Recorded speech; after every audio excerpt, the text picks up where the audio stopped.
Push that rock here with some math. Let's talk about binomial experiments. A binomial experiment is some set number of repetitions of a Bernoulli trial. Now, the probabilities are going to remain fixed. So whatever the Bernoulli trial is, the first time it has to remain, the second time, the third time, the fourth time, all the way out to the nth time. What is a Bernoulli trial? Well, it's any experiment with two outcomes. So if I draw a card from a deck of cards and I'm looking for red or black, or I roll a die and I'm looking for getting a 1 or not getting a 1, or I flip a coin, I'm looking for heads or tails, or I spin the spinner and I win or I lose. So notice the probability is not 50-50 necessarily. It would be on the heads or tails and on the red or black of a deck of cards, assuming there's the same number. It's a regular deck of cards. But here on a dice, it's only a 1/6 probability of getting a 1 and then a 5/6 probability of not getting a 1. And here on the spinner, it's clearly 1/4 of the area you win, and then you would have a 3/4 chance of losing. So it doesn't have to be 50-50, but there does have to be two outcomes. And now to turn it into a binomial experiment, you repeat it. So on something like drawing the cards, you would have to put the card back into the deck because the probabilities have to remain fixed. It has to be the same Bernoulli trial that you're doing every time. You can't remove a card. That would change the experiment. Okay, so let's get our first example. Let's take this spinner, which I cut out 120 degrees, so that means this is 1/3 of the area. So the probability of success is 1/3. And we use a little p for probability of success, and then we use q for probability of failure. Well, if probability of success is 1/3, then probability of failure is 2/3 by the complement principle. Now, this is a Bernoulli trial because we're going to do this because it has two outcomes. But it's going to be a binomial experiment because we're going to do it 3 times. We're going to spin 3 times, and we're going to observe the number of successes. So we could never succeed. We could land on failure all 3 times. So 0 successes is a possibility. We could have 1, we could have 2, and we could even have 3 successes. These two are easy to figure out. 0 successes means that I failed every time, so it'd be I failed and failed and failed. So 2/3 times 2/3 times 2/3, or 2/3 to the 0 power. I mean to the third power, what am I saying? Okay. Now, to get 3 successes means I succeeded every time on all 3 spins. So I succeeded and succeeded and succeeded. So it's 1/3 times 1/3 times 1/3, so that's 1/3 to the 3. These are the harder two. So I'm spinning 3 times, and I could succeed and fail and fail. So that would be a 1/3 and a 2/3 and a 2/3 chance, and you just multiply. But wait, I could have also failed and succeeded and failed, which would be a 2/3 chance and a 1/3 chance to succeed and a 2/3 chance to fail. Notice I get the same product. This is still going to be 8/27 because, no, 8, 4. 2 times 2 is 4, okay? So 4/27. Well, the same thing here. 2 times 2 is still 4, and 3 times 3 times 3 is still 27.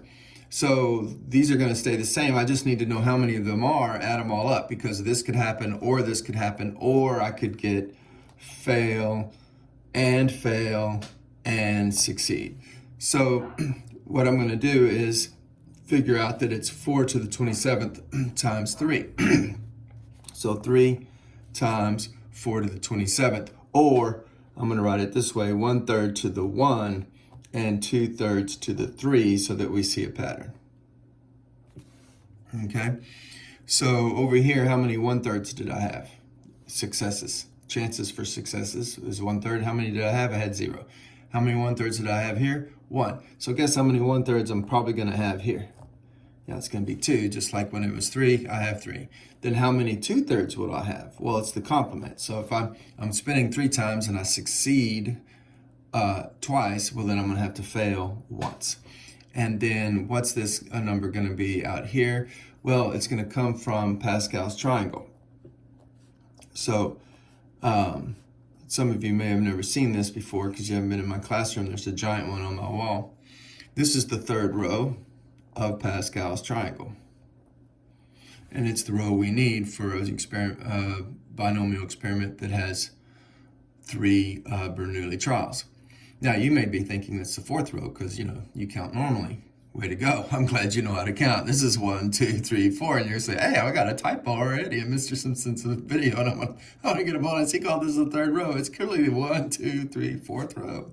Okay, very good. Way to go. But in the Pascal's triangle, I'll write that name down. Pascal's triangle. Named after Blaise Pascal. You always count by starting at 0. So this is the 0th row, 1st row, 2nd row, 3rd row. I know that's weird, okay, but there's a lot of reasons for that, and I don't want to get into them. But you just have to remember it's the way I remember it is I think of each row as a power of 11. So let's write those down for a minute. So I have 11 to the 0th power. Well, that's 1. I have 11 to the 1st power. Well, that's 11. I have 11 to the 2nd power. Some of you may have memorized your powers up to 20. Well, that's 121. Oh, how about that? Guess what? 11 to the 3rd power is 1,331. How about that? So that's kind of how I remember this is the 0th row, okay? Because it's 11 to the 0, 11 to the 1st, 11 to the 2nd, 11 to the 3rd. And the pattern goes on, but it does fall down. 11 to the 4th is still 1 plus 3 is 4. That's how you get each next level. You add the numbers above and then put them in between. So 3 plus 3 is 6. I put it in between the 3 and the 3. So 3 plus 1 is 4. I put that in between the 1. And then you always have 1s on the outside. So that's how you build the triangle. But now the 11 to the 5th is not going to be this next row. When it falls down is when you have double digits. So I suddenly get a double digit. 4 plus 6 is 10. So then the 11 to this doesn't work anymore. But it can if you adjust it for this. I just kind of stop right here with the powers of 11. Because adjusting for these double digits is weird. But that's just how I remember that. You always start counting with 0 on Pascal's triangle. So this is 0, 1, 2, 3, 3rd row. And notice these 1, 3, 3, 1. And notice that we have a coefficient of 1 here and a coefficient of 1 here. So we have 1, 3, 3. Oh, I never put the 3 down. 3, 1. So these are the probabilities for the associated random variable, which is the count of successes. So 0 successes, 2/3 to the 3, 1 success, 1/3 to the 1, and 2/3 to the 3 multiplied together, then tripled. 2 successes, 1/3 to the 2, 2/3 to the 1 multiplied together, then tripled. And 3 successes, just 1/3 to the 3. So now that we understand the pattern, let's take a look at the formula and do it for a harder one. So here's the same experiment. Okay, only we're spinning 8 times. So the same Bernoulli trial, but we're going to spin 8 times. So we changed the experiment, but the same Bernoulli trial, changed the experiment to spin 8 times. So I could have 0 to 8 successes. Hopefully you can see that whole chart on here. So I built the triangle all the way up to 8. So I know my coefficients are going to be 1 times whatever the probabilities are, then 8 is going to be a coefficient, then 28, and then 56. And then 70, and then 56 again, and then 28, and then 8, and then 1. You notice the symmetry that goes on in the triangle. So I just built my triangle out to 8, and I have the coefficients. Now here's the formula. This refers to the xth entry on nth row, and remember that n is number of trials, okay, and x is the variable, so therefore it's whatever you're counting. In this case, we're counting successes, so x equals, whatever you're counting, but in this case, number of successes.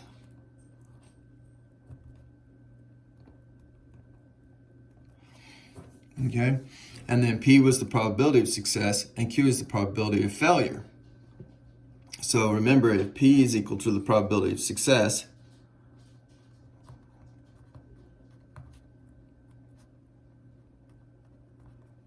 then Q is going to be 1 minus P because it's going to be the complement, okay? And P is raised to the X power and Q is raised to the complement of that. So N minus X, whatever, it's got to add up to N every time. And so here, if I'm looking for 0 successes, then I'm going to have the probability of success 1/3 to the 0, well that's just the 1, times 2/3 to the complement of 0. Well, if we're doing it 8 times, that'll be 8. 0 plus 8 is 8. It's got to add up to the number of trials. So then it's just, you just build on that. So it's 1/3 to the 1 times 2/3 to the 7. So let's see how the formula works. So I'm supposed to have the X entry on the nth row. Well, that's boring. Okay, so on the X entry on the nth row, so I go to the 8th row because we have n trials, and I pick the X entry. Well, this is the 0th entry, this is the first entry. So when I'm on the first entry, I go right here to the first entry, okay? When I'm on looking for 1 success, I go to the first entry. So that's where the 8 came from. Then I go the probability of success to the 1 power, and then the probability of failure to the complement of that 1 power. It's got to add up to 8 in this case because we're doing 8 trials, okay? Now, if this is just a pattern, you just continue the pattern. So this is going to be 1/3, this is going to be 1/3, and we're going to keep having a 1/3 on all of them.